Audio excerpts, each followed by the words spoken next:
Hey guys, welcome. In this tutorial we're going to learn about major seventh chords. What you just heard in the video demonstration is an original etude that I made. An etude is a term coming from classical music and it means a musical exercise. So it's a musical composition which has a specific theme in mind to learn by working on the piece. In this case, it's the major seventh chords. So the piece is composed from a sequence of 4 different chords, all major seventh chords. And in this tutorial, in the fundamental tutorial, I'm going to break down the rhythm guitar. So we're going to have a look at the chord shapes and the chord sequence. And we're going to talk about the strumming technique and the rhythmic pattern that I use here. In the other tutorial, the expand tutorial, I'm going to break down the lead guitar techniques and principles that are used to perform the lead guitar parts, and you can also learn how it relates to the rhythm guitar, because for the lead guitar parts I'm playing arpeggios of the major seventh chords. Arpeggios are basically the same notes from the chord but played one after the other instead of at the same time. So instead of going like this, we're going.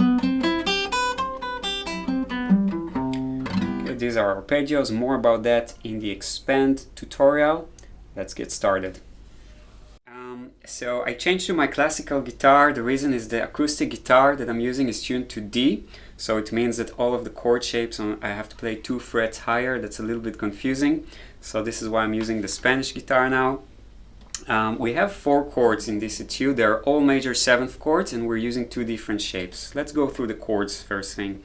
So we have a C major 7, then we have a B flat major 7th, then we have an E flat major 7th, and then we have an A flat major 7th. So it's a sequence of 4 chords and they are all major 7th chords. Let's take a look at the shapes. So we start with the first shape, which is where the root of the chord is on the 5th string.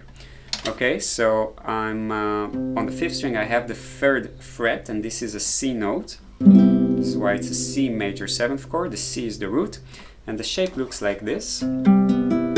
So we are barring the index finger on the 3rd fret from the 5th string to the 1st.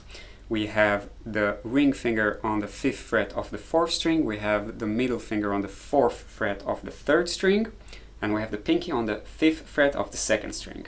And that's the sound. So this is the sound of the major 7th chord. And then for the next 2 chords, we're simply moving this shape into different places on the fretboard to have different roots. So this was a C major 7th, then we take it 2 frets backwards. This is a B flat note, the 1st fret of the 5th string. So this gives us a B flat major 7th chord. Then we have an E flat major 7th chord. So the root is on the 6th fret of the 5th string. This is an E flat note, so we get an E flat major 7. And the last chord is this. It's an A flat major 7th. So this is a different shape now. Let's start with the simple version. Here we have the root on the 4th string, not on the 5th string. And the shape looks like this. So we have the pinky finger on the 6th fret of the 4th string, ring finger on the 5th fret of the 3rd string, middle finger on the 4th fret of the 2nd string, and the index finger on the 3rd fret of the 1st string. This is an A flat, the root is here. 6th fret of the 4th string, this is an A flat note. And if you can also add the thumb on the 4th fret of the 6th string, this is also an A flat note, then we get a little bit of a deeper sound because we have this like double bass. So we have the A flat, the root both on the 4th string and on the 6th string. If technically you cannot perform the stretch, don't worry about it, just stick to this version on 4 strings, it also sounds great. Alright, so practice number 1, we want to memorize the chord shapes and being able to move them around relatively easily. So you just want to go like this.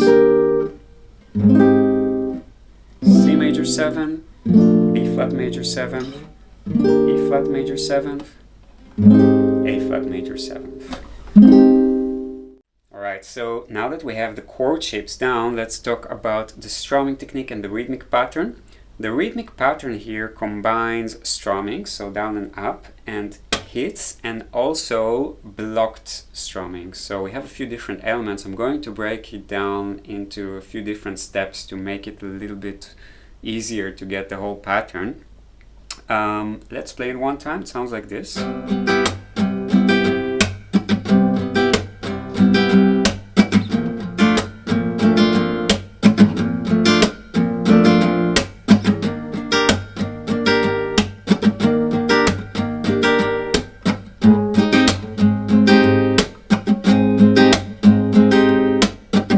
Okay, so we have downstrokes, we have upstrokes, we have hits, and we also have these muted notes. I'm going to do it in steps. Step one, let's get kind of like the core of the pattern down, and it goes like this. I'll do it slow. Down, down, up, hit, down, down, up, down, hit. Down, down, up, hit, down, down, up, down, hit. Okay, this is how we want to start. Down, down, up, hit, down, down, up, down, hit. Now, notice that in the downstrokes, I'm really trying to play mainly the bass strings, so the 5th, 4th, and 3rd strings. In the upstrokes, I'm playing more the top strings, so this gives us a nice variation. You hear like a distinction between the downstrokes and the upstroke. So the downstroke are more the bass, the upstrokes are more the treble. And the hits is just like you make a fist and you hit the guitar right in the middle. This gives us this nice sound. So let's try it again. Down, down, up, hit. Down, down, up, down, hit. Down, down, up, hit. Down, down, up, down, hit. And then you move the chords. Down, down, up, hit. Down, down, up, down, hit. Down, down, up, hit. Down, down, up, down, hit. Down, down, up, hit. Down, down, up, down, hit. See if you can get the groove, even if it's slow. You want to start to feel the rhythm.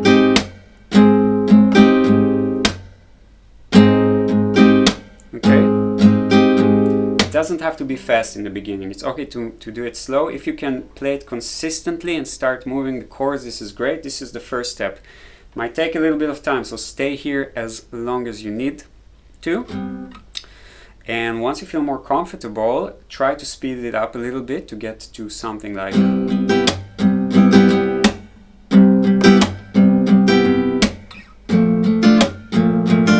Same pattern. Down, down, up, hit. Down, down, down, hit. Down, down, hit. Down, down, down, hit. Down, down, hit. Down, down, down, hit. Down, down, hit. Down, down, down, hit. Down, down, hit. Down, down, down, hit. Okay. This is step one. So this is the first thing to master. You want to start with this. Once this is comfortable for you and you can play it in a reasonable speed and move the chords around, we can add the second element, which is the blocked notes at the end of the pattern.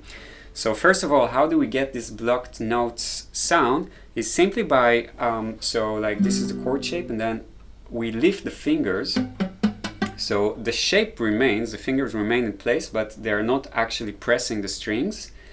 They are just touching the strings enough to give us these percussive sounds.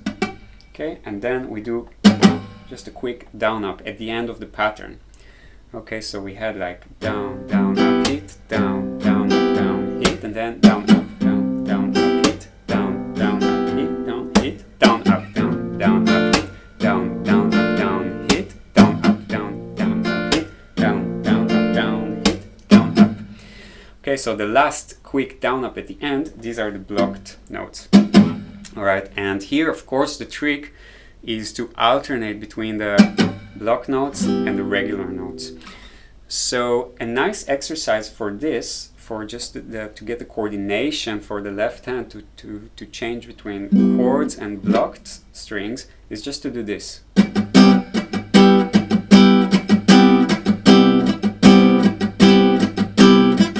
Okay, this is just a nice exercise. I'm doing down, up, down, up, down, down, up, down, down, up, down, down, up, down, down, up, down. Alright, down, up, blocked strings, and then down, pressed. So you're just training your left hand to go from like blocked, pressed, blocked, pressed, blocked, pressed. So this is a good exercise to do in the middle. If this is a new technique for you, start with this exercise. Down, up, down, down, up, down, down, up, down, down, up, down.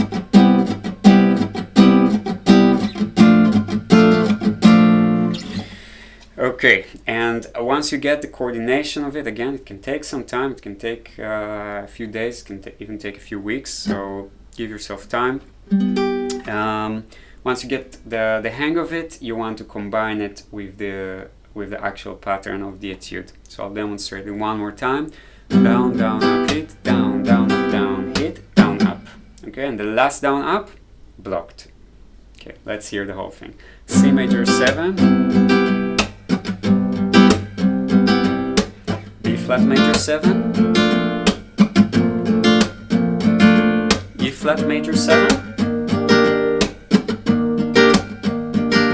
and A flat major 7, or like this.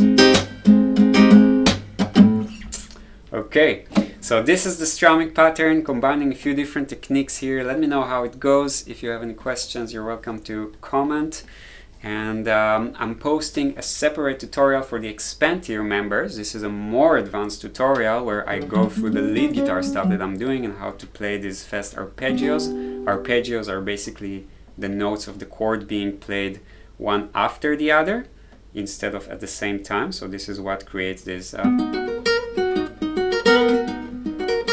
Okay, these are also chords. These are the notes of the chords, but instead of playing them at the same time, I'm playing them one after the other. So it creates this nice, fast arpeggio sounding. Alright, I hope you enjoyed this tutorial. Looking forward to hearing from you, and I'll see you guys next time.